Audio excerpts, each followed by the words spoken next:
Hi, good evening everybody. Welcome, a warm welcome to our food and drinks supply chain webinar. My name is Eva Ferran. I am the Supply Chain Development Manager for Cumbria Chamber of Commerce. Now, as we all know, food and drink remains the biggest spending category in the UK, and I'm really proud that Cumbria is home to some of the best food and drinks producers in the country, and indeed, I dare say, in the world.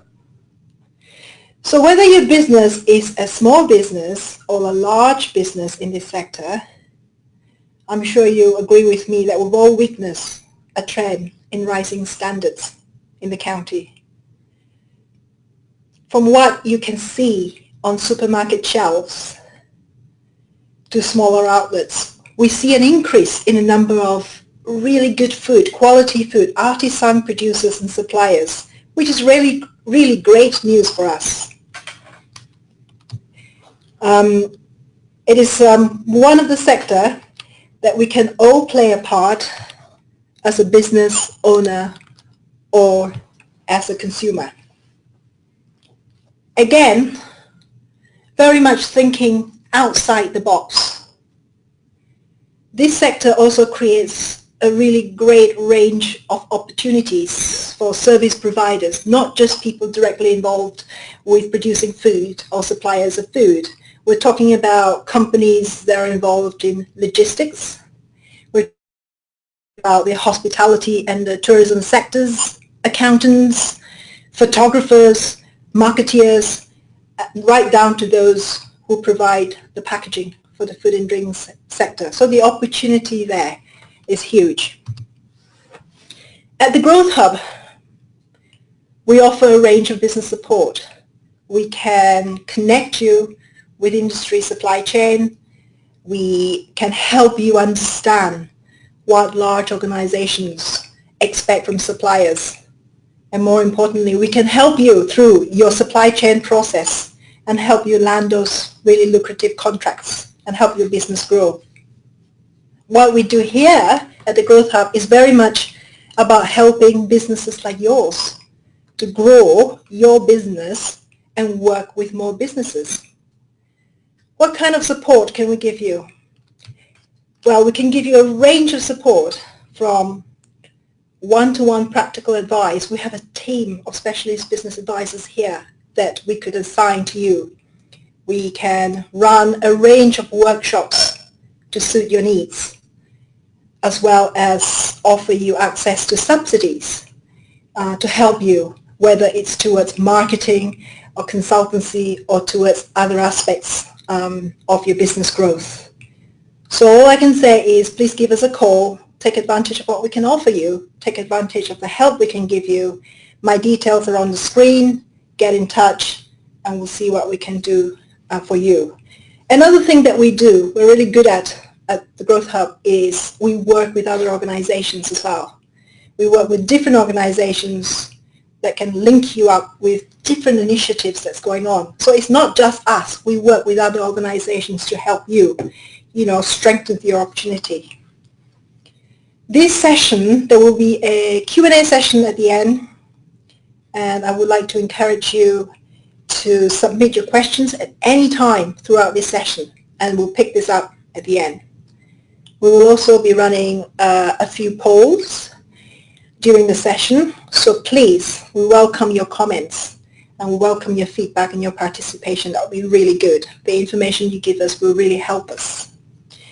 I'm really pleased to have Malcolm Laidlaw with me tonight. Malcolm's from ML3 Technical, and Malcolm will be here to share some of the benefits of his extensive experience in the food and drink sector. So over to you, Malcolm.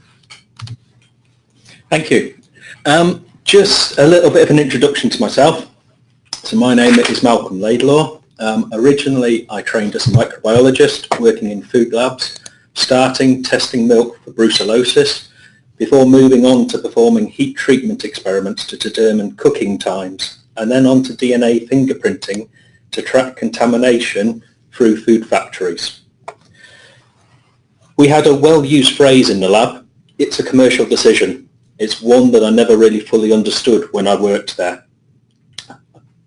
After leaving the lab, I moved to a food factory, becoming a microbiology hygiene manager. Again, looking after another lab in the factory, setting standards for factory hygiene and checking the hygiene of the factory. It was here that I learnt I often had to make the commercial decision, and that this could be costly, inconvenient, and not always easy to make. After a brief stint selling chemicals to dairy farmers, I moved to a frozen sausage manufacturer where I started to learn about food certification standards and the technical requirements of retailers and food service suppliers. I then moved to a fresh produce processor, supplying prepared produce into ready meal manufacturers. It was here I became involved with the M&S farm standard, and whilst our growers were very good at growing crops, the paperwork could be described as could be improved. About 7 years ago, I decided to try and help these growers out by creating a simple quality manual that would help them meet the requirements of the various standards they were being audited against. Since then, I have continued to work with growers and fresh produce pack houses and processors, but have also expanded into other areas such as chutney and sauce making and bakeries, amongst others. In all of the work I do, the most important thing to understand is what my customer is wanting to achieve and what their customer expects. The two may not always be the same. Whilst I am technically based, I do have a commercial understanding. I used to have to price up new products for the fresh produce processor, and as I run my own business, I know a little bit about business economics. When I was first asked to present a webinar on business growth, my first thought was, why would anyone want to get involved in the retail public sector food supply chain? This was not me being pessimistic, but from my knowledge, whilst growing is good, it can also have disadvantages. I have split this presentation into 3 parts. First, I'll talk about growth and the benefits. Then I'll highlight some potential disadvantages. Finally, I'll talk a little bit about some specific topics to consider when you start thinking about supplying into the retail public sector. I know it's not the most exciting topic, but I'll try and keep it short so you don't fall asleep. So, where to start? For the purposes of this presentation, I will take it that you are all currently making a food product. You're selling it either online, in your own shop, or via a market stall. You've decided that you love the product so much you want to see your business grow.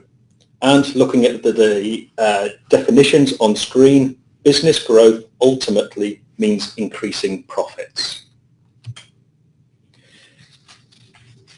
So why grow? There may be many reasons why you and your business want to grow. Some are shown on the slide. Others may be very specific to either your product, your sector, or you as an individual.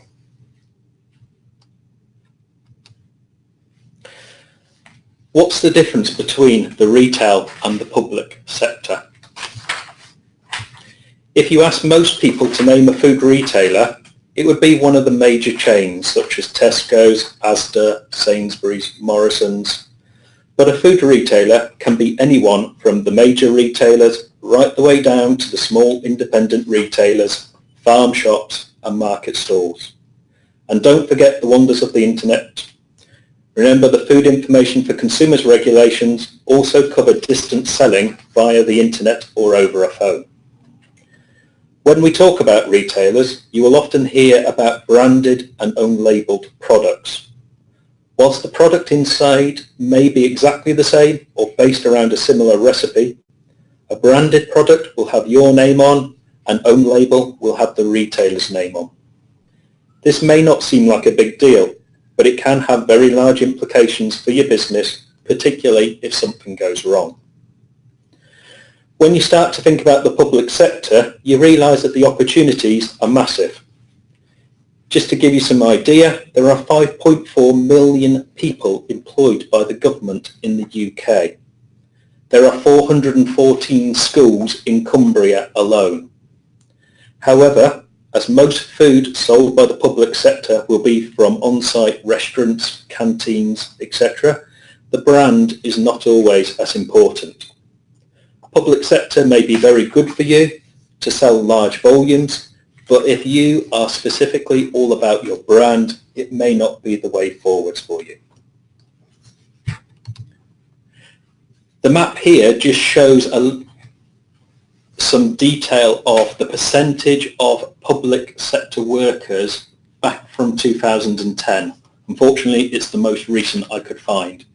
But it does show that within Cumbria, we do have a high percentage of public sector workers. Okay. On to the first poll for tonight. Could you have a look at the options there and see who you currently supply? I'll just give you a minute or so to do that. Okay, so it's looking around 75% of you are selling your product through your own shop, market stall, etc.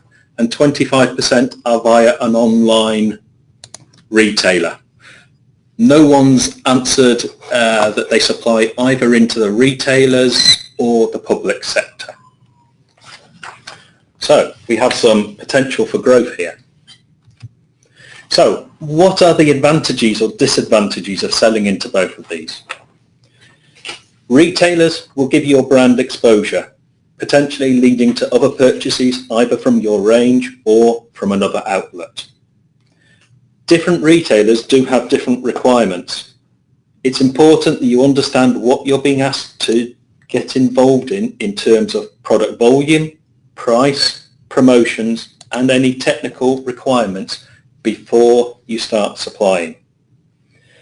Just to give you an example, I recently did an online specification for a very simple product. It was a carrot. You might not think that that's complicated. However, it took me 3 hours to complete. Yes, the system was new to me, but I knew what the answers should be. The fact that the system didn't have all the function it needed to, and we had to make up some of the results, took a lot of getting my head around. If you're interested, the Chamber of Commerce can help you get involved in the supply chain and help you get involved with different retailers and understand what requirements you need for them. In terms of the public sector may be useful to increase volume if you have surplus capacity or if you're not that interested in branding. But the public sector doesn't always pay the going rate. I know a supplier in Scotland who has lost tenders to supply schools to uncertified companies who can't provide the alleged required financial history because they were too expensive. Cheap may be good, but in the food industry, if it's cheap, there is generally a reason why. Okay, so on to the second poll. What has put you off growing in the past? Okay, so it's looking at around a third of you are unsure of equipment and raw material costs, a third of you put off around increased sales, and a third of you fear of commitment, which I can understand.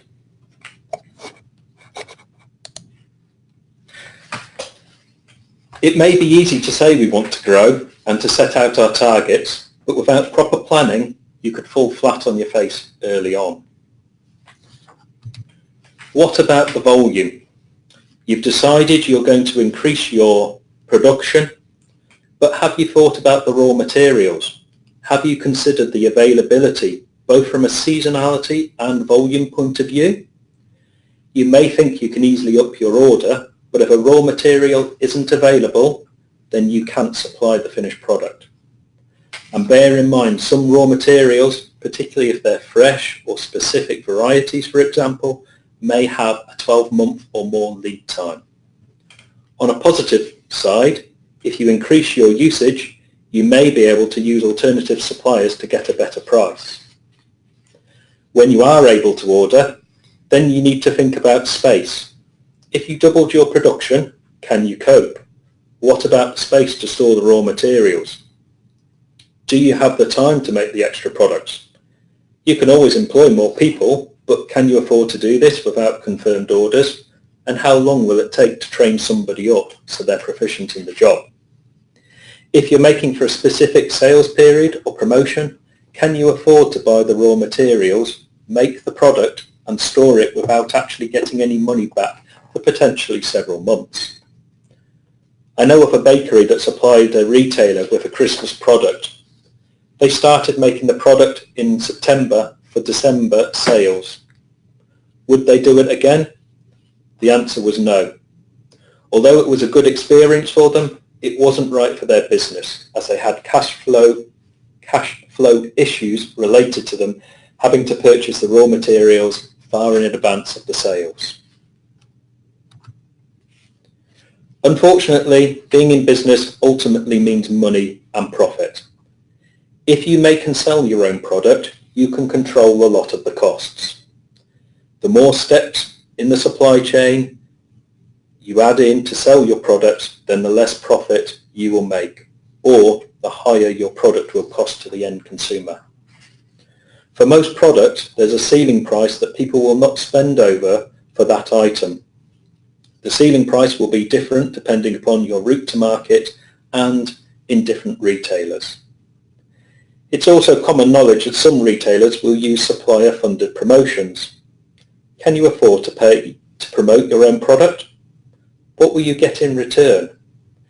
Bear in mind you can't control the individual shops, so if they run out, don't restock the shelves, and they happen to have a competitor's product available at the same time, is this money well spent?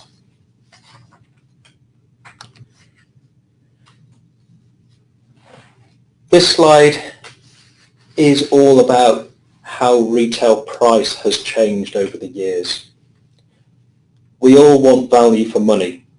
However, is the retail revolution making food too cheap? Do we pay enough for our food? Do we value our food? As a small business, can you make your product profitably and available to the masses? And do you want to? If you can sell your product to a large customer, you may be able to deliver to one depot. It sounds great, but it may not always happen. You may have your current transport arrangements already sorted out, so you may have set routes for different days of the week. Can you change that around easily? Do you use a local haulier or do your customers collect? You may even post your products out. Selling in large volumes to one depot may sound great, but if you can't get an articulated vehicle to your site or you don't have a forklift truck, you may have issues. Again, think about the volume you need to be able to sell in one go to get a competitive transport rate. If all you can do is half fill a pallet, it will be the same price for half a pallet or a full pallet. Depending upon the retailer you are intending to supply to and whether you are going for branded or own label product will determine what certification requirements you need to have. Whilst legally there is no requirement to be certified, from a commercial point of view, a lot of retailers and most public sector agencies require some form of certification. It is a way of them to protect their brand and customers from poor practices by the supplier. As has been seen recently, certification doesn't necessarily mean everything is perfect. Issues will still happen, and as I see all too often when I audit, you can have the best systems and paperwork in place, but if someone wants to have a Muppet day, there's very little you can do about it. This table shows the requirements of the major supermarkets, and it is just for own label products. As you can see, a number of them are going down the unannounced audit route, and some of them have their own audit requirements and standards to adhere to as well. Bear in mind, if you are required to be in the unannounced audit scheme, the size of your business is immaterial. I have turned up to businesses with 10 people to do unannounced audits. This means you need to think and plan carefully about holidays and also about the knowledge of your staff. You will need to ensure you have sufficient staff and knowledge to deal with an audit at any time. And yes, I have turned up when the technical person is on holiday and we still do the audit. Also, if you supply several retailers and each has their own requirements, you will have to adhere to each of those in addition. So, on to the next poll. How many of you are either certified or thinking about going for certification? So, looking at it, we've got all the people, oh no, just changed. So 50% of the poll says SALSA certified, 50% would like to be within the next 5 years. So that's good. Again, don't forget the Chamber of Commerce may be able to help you get that certification. We all like to think that our products are perfect all the time, but what happens if it isn't right? The graphic shows the percentage incidents in England and Wales from April 16 to March 17. In total, there were 2,265 incidents in this period. A customer complaint may not seem a big issue to you, but if you get a £50 charge for each one, it can soon add up. I work with a bakery who started to supply a national pub chain with an existing product. During the transfer to the product through the new supply chain, a lot of damage occurred to the pots through bad handling. We changed the pot material, we changed the box, we added extra padding in the boxes. They still got charged and ended up with a bill of around £5,000. That is a lot of profit wiped out very easily. If something goes really wrong and your product gets recalled, things get even more expensive. I work with a biscuit supplier who supplies into major retailers in own-labelled product. They had 2 recalls within 2 months several years ago due to allergen packaging issues. The first one landed them with a £10,000 charge in addition to replacing and disposing of the product. Luckily for them, they supplied into the one department in the retailer that had the £10,000 fine limit. Had it been through the other department within the same retailer, it would have been £40,000. And for those of you who don't think it can happen, in 2016-17, there were 179 recalls in England, Wales and Northern Ireland and 187 in Scotland. So, if you want to grow, what do you need to consider? For small businesses, there are 3 main types of food safety certification that you'll come across. SALSA, Safe and Local Supplier Approval, is aimed primarily at small businesses. BRC is aimed more at those who supply into the major retailers and particularly if you are supplying own-label products. The public sector standard can be used if you want to supply into the public sector without getting SALSA or BRC, but in reality it is a similar level to BRC.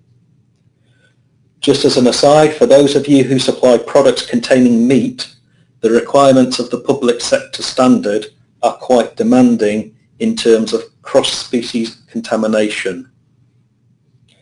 The new SALSA standard does allow you the option to become certified to the public sector standard at the same time as your SALSA audit. You should also be aware of what your customer requirements are. For SALSA, the grading system is either a pass or fail, whilst for BRC you will get a grade, will be either AA, A, B, C or D. However, some retailers require you to be graded at either AA, A or B. They won't accept a C or a D grade from you. So when you're thinking about whether to go for certification, you should look at the benefits from extra sales through new outlets and the potential costs and work involved. You might think it's just about some paperwork, but you'd be surprised the level you may need to go to. For example, if you're a baker selling in your own shop, physical contamination may not have crossed your mind other than replacing damaged equipment. For SALSA, you will need to have various audits and checks in place, whilst for BRC, you will need to install a metal detector as well. Depending on which version you go for and whether it's brand new or second hand, you're looking somewhere probably between £5,000 and £20,000.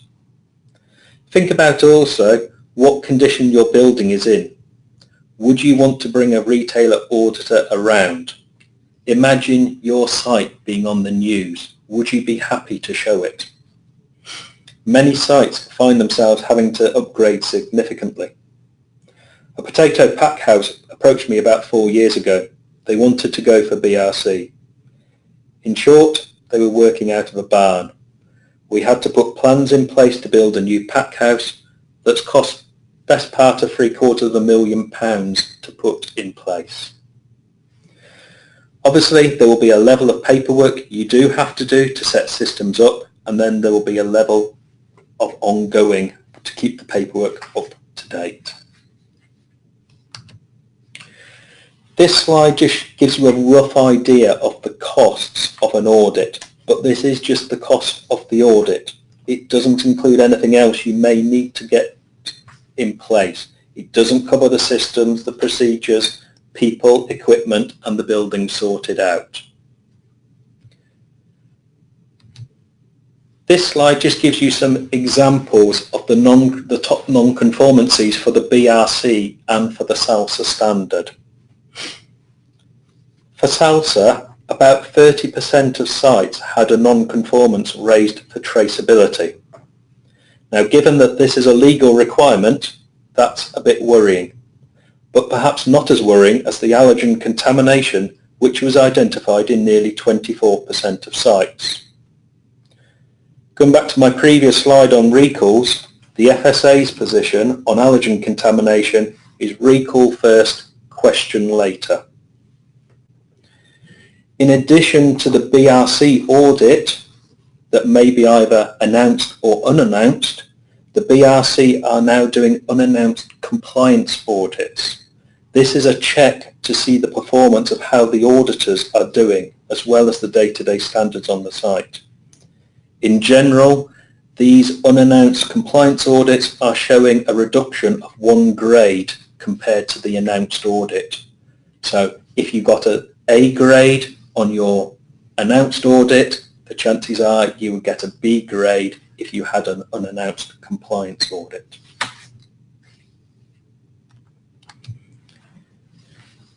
As a producer, you will need raw materials to make your products. While some of you may be in the nice position that you grow or rear your own raw materials, most will have to buy in from somewhere. How do you know who is reputable and can be trusted? What checks are there in the supply chain?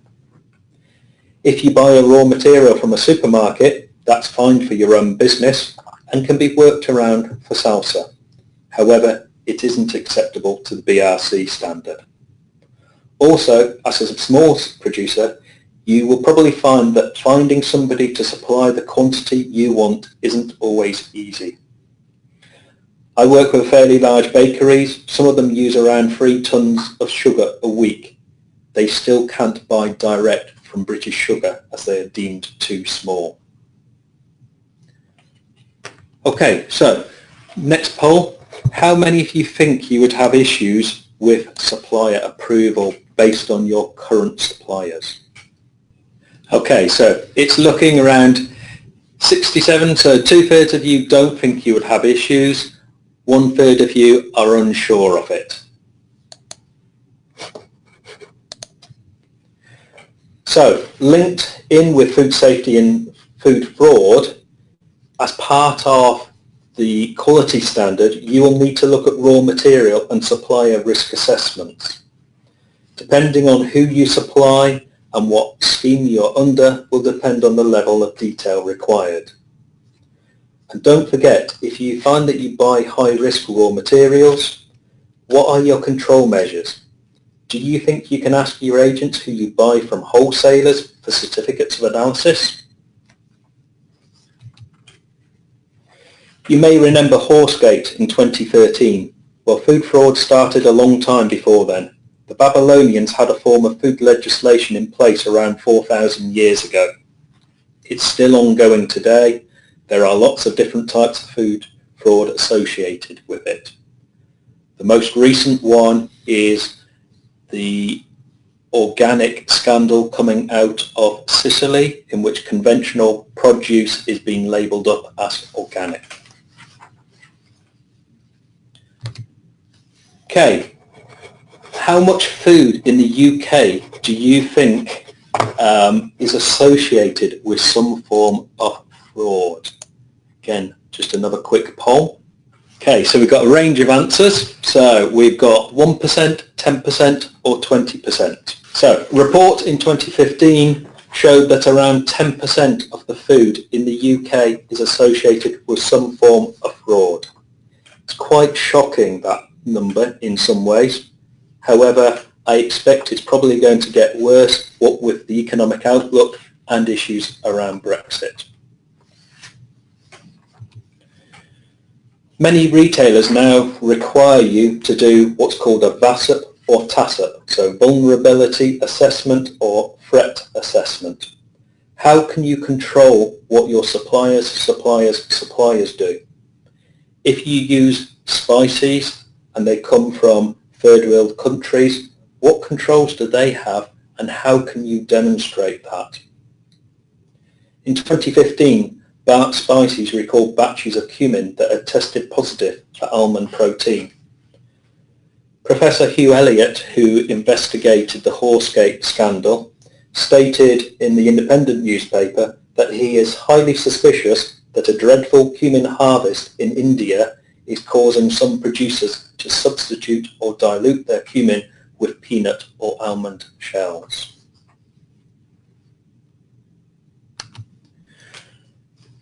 Moving on to a little bit about labelling.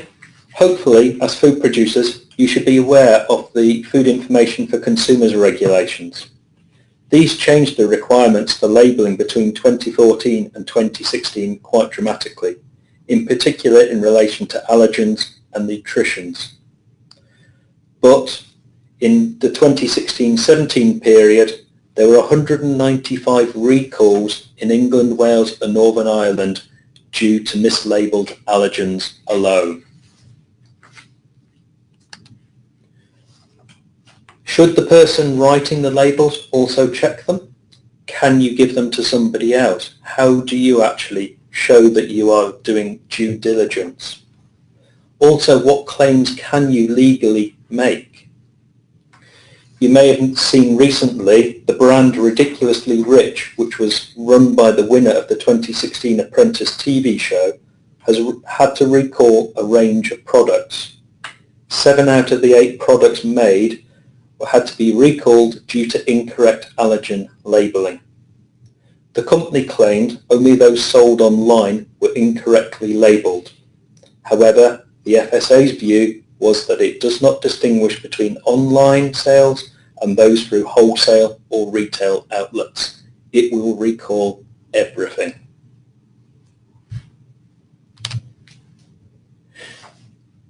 It may sound a lot of gloom and doom, but honestly, it's not all that bad. As long as you do your homework, sort out the maths with various scenarios to see ultimately what the profits will look like, it can be worth it. And remember, help is available from the Chamber of Commerce.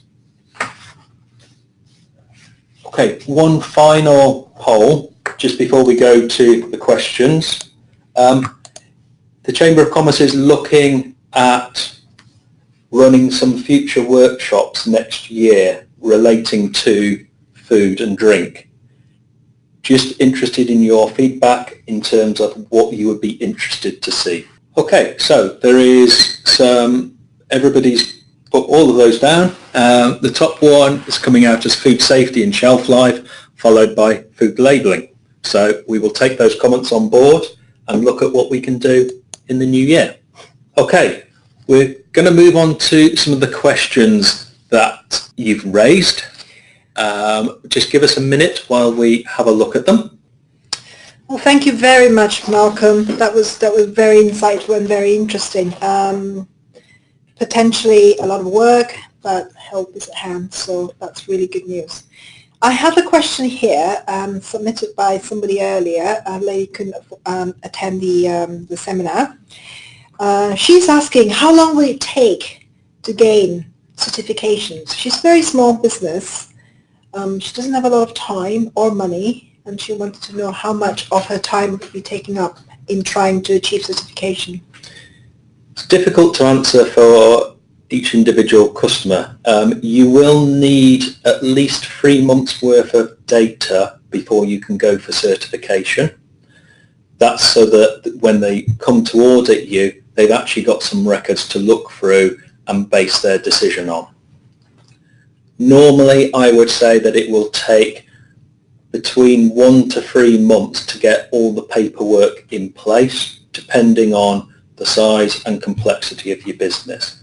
So you're looking, I would say, around a sort of 6-month period between making the decision to, yes, we're going to go for it, and actually going for your audit. Okay, no, that's great. Another question that has come in, it's about supplying to the public sector. Is the process the same if the company is to be supplying to hospitals? In general, yes, it is. The only specific exclusion would be if you are selling a nutritional-based food product, then, or a product for a particular health benefit, then you would need extra legislation or extra requirements for that product. But if it's just going to be used in the normal hospital canteens, then the normal food safety standards will be sufficient. Okay, thank you very much. I have a question myself to ask you, Malcolm. This is kind of personal to me. So aside from working at Cumbria Chamber of Commerce, I also run a fairly modest artisan food business. Very modest, as I say, from a very modest little kitchen. If I am thinking of growing my business and move it up a notch to supplying to perhaps a small, local, independent shop, what would I need to do? What would I need to consider before making that decision? I think you would need to consider quite a few things. I think have a word with the shop first of all. What do they want you to do? What do they need? Is there anything specific that they need you? So do they insist that you have salsa, or will they be happy if you registered with your council and you're approved by the EHO? Are they happy with that? I think the next thing would be to make sure that you've done the sums in terms of you know the profitability of your product and you know what the challenges are. Can you up your production in the same kitchen you're currently using, or will you need to find new premises, for example? Once you've then decided it can be done financially, it is then a question of making sure that you've got as much due diligence defence in place. So this is things like, have you looked at your labelling? Have you checked out, do you need to send samples off for shelf life analysis, for example? Have you got thermometers calibrated? Do you keep temperature records? There's a whole host of different things that will be specific to every business, because ultimately every business is unique. Thank you very much. That's very useful. Food for thought. Pardon the pun. Right. Thank you very much all for attending today's session. Again, the Cumbria Growth Hub is here to help you, to support you. We have specialist business advisors to help you, with all sorts of advice, from marketing to helping you write bids, to helping you with a host of information that Malcolm just mentioned. Malcolm is also one of our food and drink specialist business advisors, so he is on hand to help any of you that need some advice, and also we can advise on any access to any subsidies that are available. So please do get in touch. My details on the screen there. Send me an email, give me a call, and just have a chat. Even if you're not sure, give us a call and we'll have a chat.